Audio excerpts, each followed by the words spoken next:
ఇవాళ వార్తల్లో ముఖ్యాంశాలు. జగిత్యాల జిల్లా మెట్పల్లిలో చెరుకు రైతుల సమస్యలపై బీజేపీ నాయకులు మెట్పల్లిలో మహాధర్నా నిర్వహించారు. బీజేపీ రాష్ట్ర నాయకులు డాక్టర్ రఘు చిట్నేని మాట్లాడుతూ 2015లో బీఆర్ఎస్ ప్రభుత్వ నిర్లక్ష్యం వల్ల ఎన్డీఎస్ఎల్ చక్కెర కర్మాగారం మూతపడి వేలాది రైతులు నష్టపోయారని విమర్శించారు. కాంగ్రెస్ ప్రభుత్వం ఎన్నికల్లో ఇచ్చిన హామీని మరిచిపోయిందని, పసుపు రైతులకు 12,000 రూపాయల మద్దతు ధర ఇవ్వాలని డిమాండ్ చేశారు. నిజామాబాద్ ఎంపీ ధర్మపురి అరవింద్ కృషితో 2 నవోదయ పాఠశాలలు మంజూరైనప్పటికీ బోధాన్ ఎమ్మెల్యే అవగాహన లేమి కారణంగా తాత్కాలిక ఏర్పాటుకు ఆటంకం ఏర్పడిందని తెలిపారు. ఇప్పుడు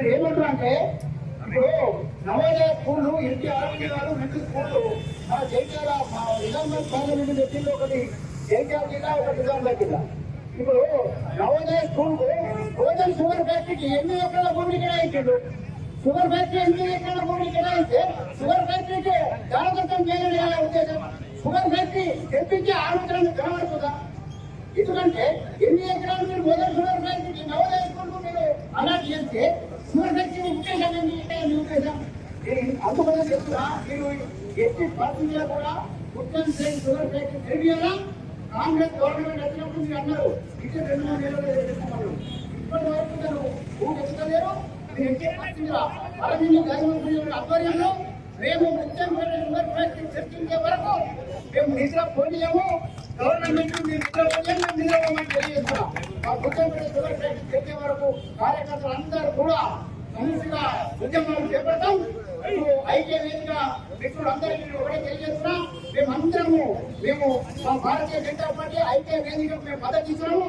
మేమందరం కూడా ఐక్య వేదిక నాయకులని మేమందరం మేము ఉంటాము.